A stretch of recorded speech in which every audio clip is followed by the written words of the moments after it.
എല്ലാവർക്കും നമസ്കാരം. ഞാൻ ഇന്നിവിടെ സംസാരിക്കാൻ പോകുന്നത് മനുഷ്യൻ്റെ ജീവിത നിലവാരം കൂടാൻ സഹായിച്ച 5 കാര്യങ്ങൾ. ഇപ്പോഴത്തെ കാലത്താണ് ജീവിക്കാൻ വളരെയധികം നല്ലത് എന്നാണ് ഇപ്പോൾ പറയുന്നത്. കാരണം പണ്ടത്തെ കാലത്തായിരുന്നെങ്കിൽ ഏറ്റവും വലിയ പ്രശ്നം പകർച്ചവ്യാധികളായിരുന്നു.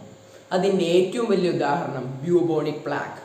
അത് പണ്ടത്തെ കാലത്ത് ഇറ്റലിയിൽ ഉണ്ടായിരുന്ന ഒരു പകർച്ചവ്യാധിയായിരുന്നു. അത് ഇറ്റലിയിലെ ഒരു ഷിപ്പിൽ നിന്ന് വന്ന എലികളിൽ നിന്നാണ് ഉണ്ടായത്. അത് ബാധിച്ചതോടുകൂടി ഇറ്റലിയിലെ ഒരു ഗ്രാമത്തിലെ എല്ലാവർക്കും ആ രോഗം ബാധിക്കുകയും മരണത്തിലേക്ക് വരികയും ചെയ്തു. അതുമാത്രമല്ല, ഈ രോഗം ബാധിച്ചതോടൊപ്പം കർഷകരുടെ ക്ഷാമവും ഉണ്ടാവാൻ തുടങ്ങി. അങ്ങനെ പല പ്രശ്നങ്ങളും ഇതോടൊപ്പം ഉണ്ടായി. അപ്പോൾ പകർച്ചവ്യാധികൾ പണ്ടത്തെ കാലത്ത് വളരെയധികം ബുദ്ധിമുട്ട് തന്നെയായിരുന്നു ഉണ്ടായിക്കൊണ്ടിരുന്നത്. ഇനി വരാനിരിക്കുന്ന കാലം കാലാവസ്ഥാ വ്യതിയാനം മൂലം പല പ്രശ്നങ്ങളും ഉണ്ടായിരിക്കും. അതുകൊണ്ട് തന്നെയാണ് ഇപ്പോഴത്തെ കാലം ജീവിക്കാൻ വളരെയധികം സുന്ദരമാണ് എന്ന് പറയുന്നത്. അതുമാത്രമല്ല, ജീവിത നിലവാരം വർദ്ധിക്കാനും ജനസംഖ്യാ വർധനത്തിനും സഹായിച്ച 5 ഘടകങ്ങളാണ് ഇനി പറയാൻ പോകുന്നത്. അതിൽ ഒന്നാമത്തേതാണ് രാസവസ്തുക്കളുടെ കണ്ടുപിടുത്തം. രാസവസ്തുക്കളുടെ ഉദാഹരണം എന്ന് പറയുന്നത് നൈട്രജൻ തന്നെയാണ്. അതുമാത്രമല്ല, അതോടൊപ്പം തന്നെ കീടനാശിനികളുടെയും രാസവസ്തുക്കളുടെയും കണ്ടുപിടുത്തത്തോടെയാണ് നമ്മുടെ ഭക്ഷണ രീതിയിൽ വലിയൊരു മാറ്റം തന്നെ ഉണ്ടായത്. നമുക്കറിയാം, ഇപ്പോൾ ജനസംഖ്യ വർദ്ധിച്ചുകൊണ്ടിരിക്കുകയാണ്. അപ്പോൾ അതോടൊപ്പം ഭക്ഷണം ലഭ്യതയും കൂടണമെങ്കിൽ രാസവസ്തുക്കളുടെയും കീടനാശിനികളുടെയും ഉപയോഗം അത്യാവശ്യം തന്നെയാണ്. വിളകൾ പെട്ടെന്ന് വളരാനും ഒക്കെ അത് ഉപകാരമാകും. പക്ഷേങ്കിൽ അതിലും ചില അപകടമായ കാര്യങ്ങളുമുണ്ട്. അതിൽ രണ്ടാമത്തെ ഒരു കാര്യമാണ് വാക്സിനേഷൻ. ഇത് മനുഷ്യൻ്റെ ജീവിത ദൈർഘ്യം വർദ്ധിപ്പിക്കാൻ സഹായിച്ചു. അതുമാത്രമല്ല,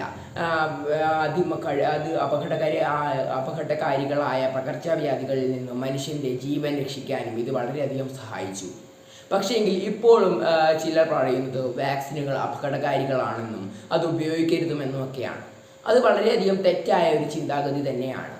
നമ്മുടെ ജീവിത നിലവാരം വർദ്ധിപ്പിക്കാൻ സഹായിച്ച മൂന്നാമത്തെ ഘടകം എന്ന് പറയുന്നത് ആൻറ്റിബയോട്ടിക്കുകളാണ്. പണ്ടത്തെ കാലത്ത് മരണനിരക്കും ജനിക്കുന്ന നിരക്കും ഒരേപോലെ ആയിരുന്നു.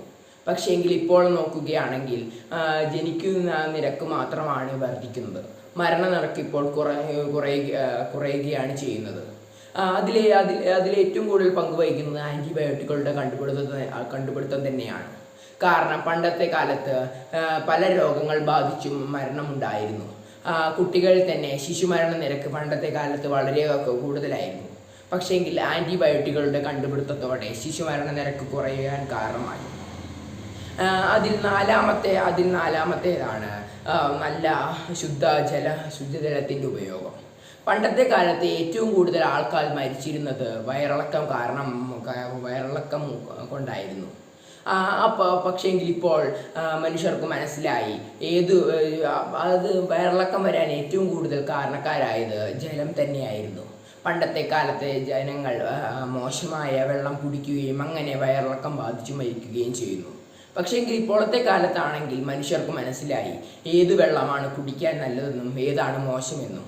അങ്ങനെ മനസ്സിലായതോടെ വയറിളക്കം ബാധിച്ച് മരണം കുറഞ്ഞു വരികയാണ്. അഞ്ചാമത്തേതാണ് സാനിറ്റൈസേഷൻ എന്ന് പറയുന്നത്. അപ്പോൾ ഈ 5 ഘടകങ്ങളാണ് മനുഷ്യരുടെ ജീവിത നിലവാരം വർദ്ധിക്കാൻ സഹായിച്ചത് എന്ന് പറഞ്ഞുകൊണ്ട് ഞാൻ എൻ്റെ പ്രസംഗം നിർത്തുന്നു. നന്ദി.